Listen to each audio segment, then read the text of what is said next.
pessoal, boa noite, sejam todos muito bem-vindos a mais uma live da Mirella Mentora. Hoje é o dia de conversar sobre algo que eu digo que transforma carreiras, direciona escolhas e dá sentido ao nosso trabalho, propósito. E mais do que isso, é a virada de chave que faz gente de verdade olhar para o RH com profundidade, com consciência e com intenção. Seja bem-vindo, Matheus. Daqui a pouco nós vamos receber nossa convidada de hoje, a Ana. Eu sempre digo que ninguém trabalha com recursos humanos por acaso.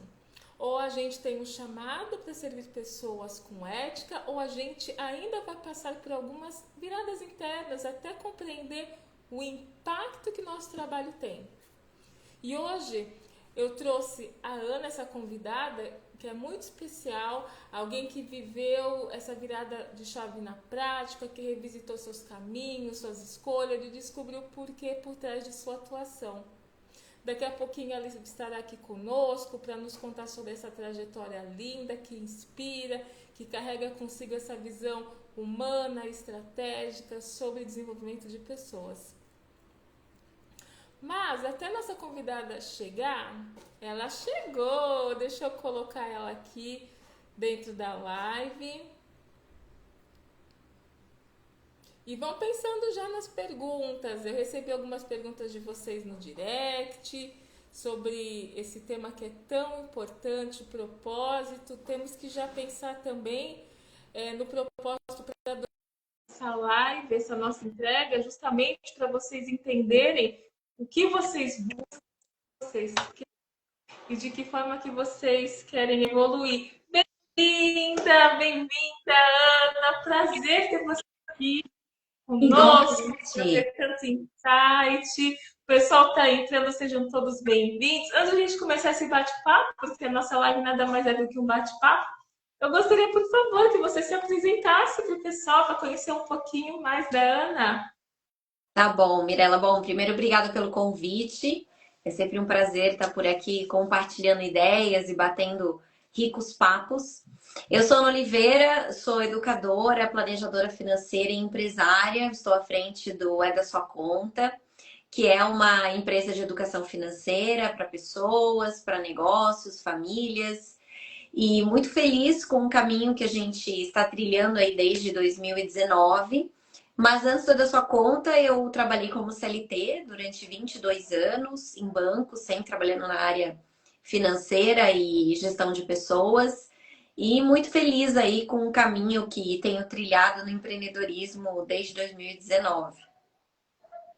Eu disse que essa convidada era especial, por isso que eu trouxe ela para a gente falar de propósito. Estamos chegando em 2026 e por isso essas lives, para trazer esses insights, essas trocas.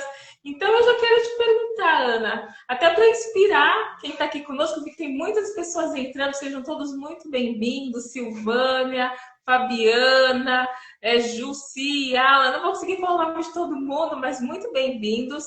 Mas eu gostaria de te perguntar, Ana, qual foi o momento, assim, aquele acontecimento, aquela virada de chave, sabe? Pode ser até pela dor, mas que realmente você virou a chave para enxergar qual era o seu propósito, de ser essa empreendedora, de criar esse case de sucesso na sua empresa.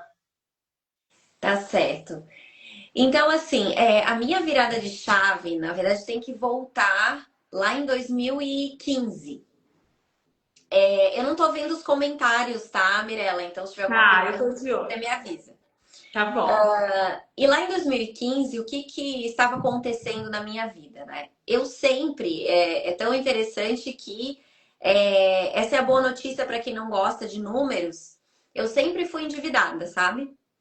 Mesmo especialista em finanças, trabalhando em banco, mas sempre naquele ciclo de entra o dinheiro, mas nunca tem dinheiro, faz dinheiro, mas nunca tem dinheiro, e vai fazendo uma dívida em cima da outra, só paga a conta, só paga a conta. Até que em 2015, a minha filha, na época ela tinha 7 anos, a Cleo, hoje está com 17, e ela me chamou a atenção e disse assim: mamãe, deve ter alguma coisa errada, porque olha só, tem sapatos teus no teu guarda-roupa, no quarto de hóspedes, e eu acabei de achar teus sapatos agora no meu guarda-roupa escondidos. Até quando? Foi aí, Mirella, que eu me deparei com algo que eu precisava resolver de qualquer maneira, né? Naquela ocasião, eu já costumava esconder as compras do marido, na época que eu morava com a minha mãe, mas eu achava que eu estava certa, que eu era a tal da especialista. Quando a minha filha me chamou a atenção, eu me senti mal de verdade. Então, eu costumo dizer que eu fui para a educação financeira, eu conheci a educação financeira, não porque eu queria organizar o meu dinheiro, não porque eu queria gastar menos, né? Porque essa consciência a gente não tem, a gente não quer, né? A gente quer gastar, essa que é a verdade.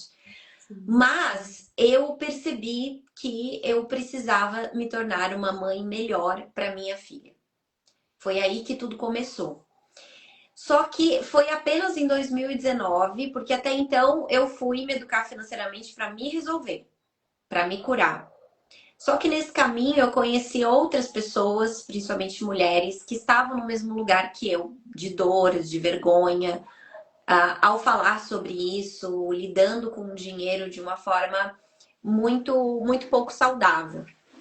E aí, em 2019, então, eu recebi o download, eu realmente escutei uma voz que disse para mim, é da sua conta, e trouxe todo o modelo de negócio do é da sua conta. E aí, em 2019, então, eu coloquei essa empresa no mundo. E eu costumo dizer que não é sobre a Ana, nem sobre a da sua conta, é sobre a mensagem que chega através da minha vida. Que lindo! Gente, olha só!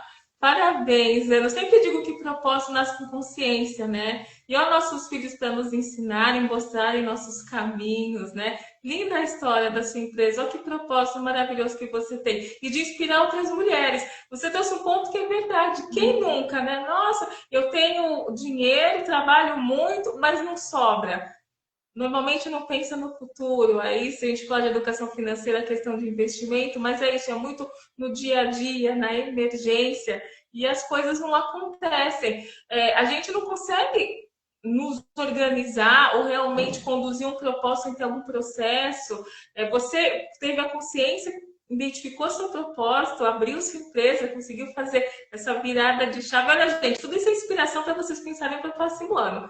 Mas sem você entender qual seria o processo, de que forma você iria atuar, você também não conseguiria.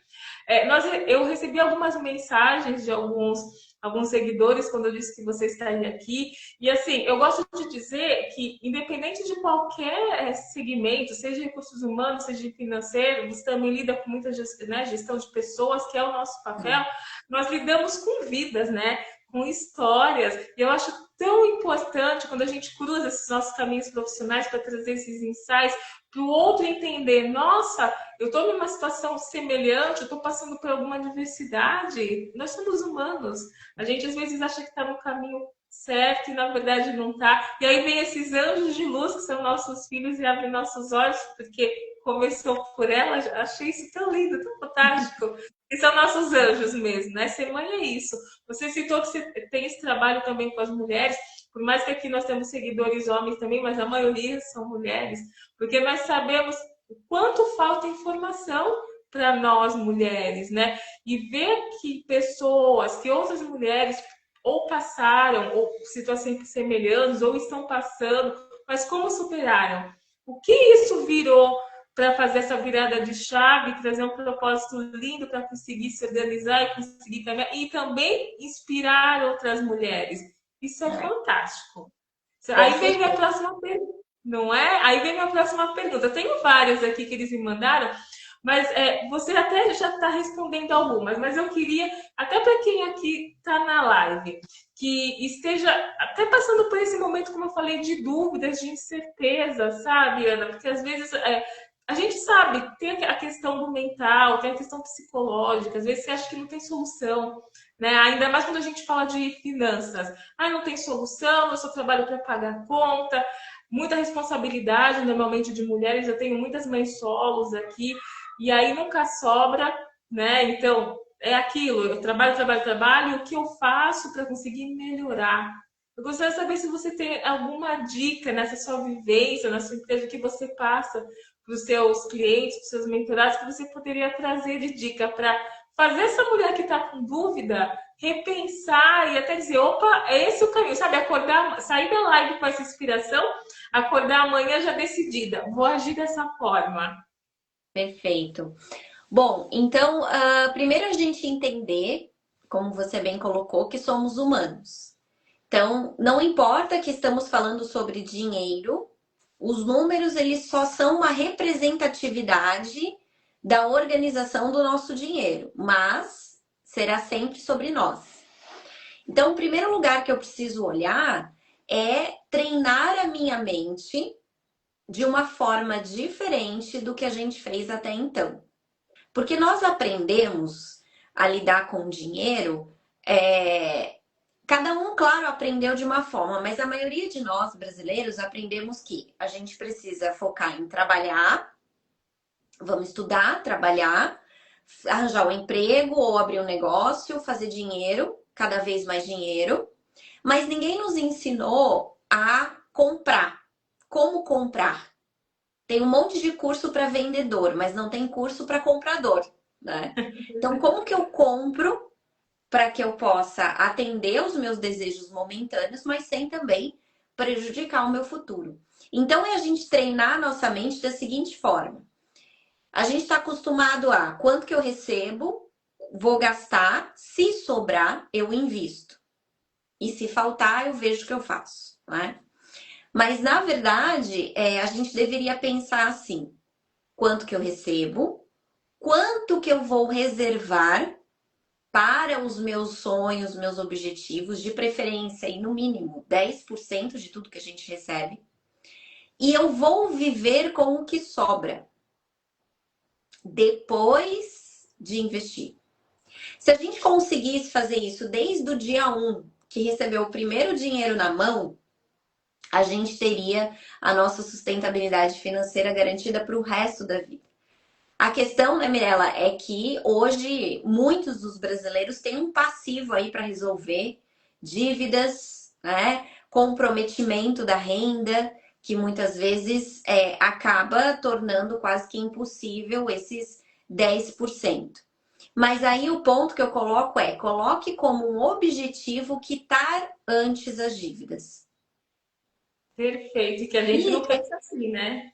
Não, a gente não pensa assim. E trazer também uma postura adulta com relação ao nosso dinheiro. Porque o que a gente diz para os nossos filhos, né? Agora não, não é o momento, tem que esperar, amanhã a gente vê. Então, com o dinheiro, quando a gente quer alguma coisa e não tem dinheiro e passa no cartão ou pega dinheiro emprestado, a gente está fazendo o quê? A gente está se comportando como criança, porque a gente não tem dinheiro. Então, ao invés da gente dizer não e falar não, a gente vai se programar ou não precisamos disso, a gente atende aos nossos desejos. E os desejos, eles são infinitos, né? A gente tem desejos o tempo todo, o marketing aí, né? Black Friday, etc. Então, o próprio calendário, né? Ele nos incentiva a comprar, né? Hora é Dia das Mães, Dia da Mulher, aniversário, Natal, Black Friday, Dia das Crianças, Dia dos Namorados, Dia dos Pais e por aí vai. Então, a gente passa o ano inteiro sendo pressionado a comprar. E aqui fica até uma sugestão para a gente refletir, né? Agora vem Natal. Será que você precisa mesmo gastar o dinheiro que não tem só para chegar cheio de pacote no Natal e colocar debaixo da árvore? Né? O que realmente é um presente, né? O que realmente vale a pena você ter com a sua família no Natal, viver com a sua família no Natal, né? Será que você precisa mesmo participar do amigo secreto e gastar o dinheiro que não tem? E ir a todas as confraternizações e gastando o dinheiro que não tem? Porque vai chegar janeiro e aí você vai dizer, e agora? Aí se arrepende.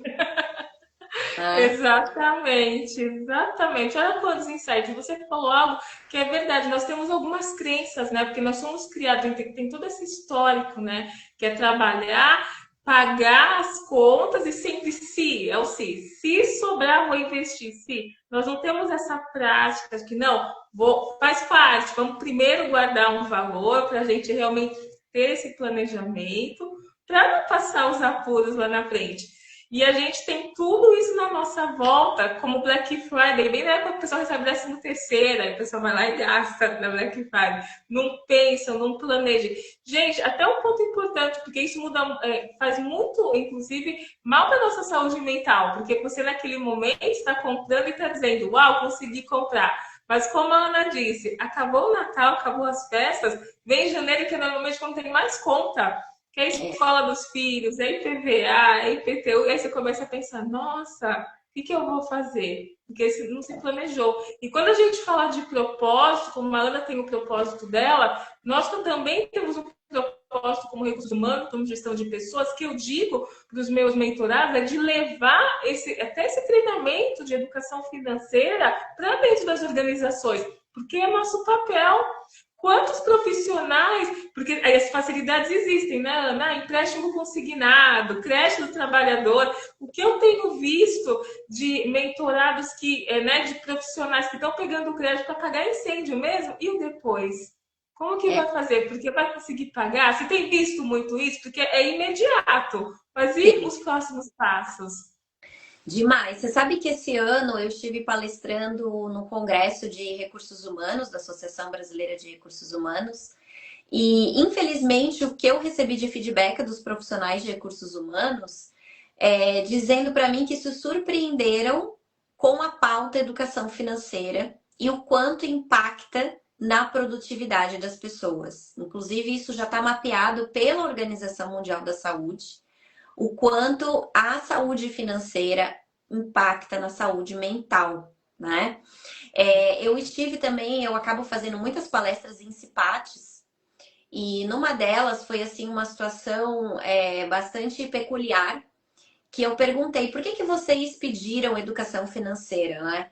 E aí o coordenador da CIPATES disse assim, Ana, a gente teve um acidente de trabalho na fábrica, e quando a gente foi questionar, o funcionário falou que ele está endividado e por conta disso ele acabou se distraindo, preocupado com as contas. Não era nada com relação às EPIs, não era nada com relação que ele não tinha treinamento. Era a saúde mental abalada por conta de uma ausência de saúde financeira. Então, o que eu espero, né? E aproveitando esse teu espaço que a gente fala sobre humanos, né? Sobre as pessoas, sobre recursos humanos e como gerenciar tudo isso da melhor forma, que em 2026 a gente não transforme a NR1 apenas num procedimento de cara crachá e que a gente inclua a educação financeira na nossa pauta da NR1, né? Não adianta a gente não vai conseguir uma saúde mental plena sem garantir a saúde financeira também dos colaboradores. E falando em CLT consignado, o que os RH estão me trazendo é que eles estão assim, atolados de trabalho, mais trabalho, muita reclamação dos funcionários, porque daí o salário diminui, muita gente pedindo demissão para poder quitar o consignado. Então, assim, tá desenfreado o endividamento e para 2026 eu entendo que é fundamental que as empresas invistam em educação financeira para os colaboradores. Concordo plenamente, eu também vejo muito isso. E é justamente isso. O Brasil já é um país super ansioso, né? O pessoal na verdade, os empresários, porque o RH sabe a importância de cuidar da saúde mental dos seus colaboradores, mas sempre esbarram no quê? Ah, o diretor acha que é custo, né? Investimento. A mesma coisa quando a gente vai. Ah, vamos implantar um treinamento de educação financeira. Olha quantos benefícios tem o treinamento de educação financeira. E esse é o propósito do RH. É justamente trazer esses insights, né? Esse tipo de treinamento, de comunicação, de clareza para os seus profissionais. Porque eles acham que está tudo certo, eu preciso de um empréstimo para pagar uma conta, não enxergam além porque eles não têm a clareza do conhecimento de um especialista, como você dizer, olha, vamos pensar, você precisa mesmo? De que forma?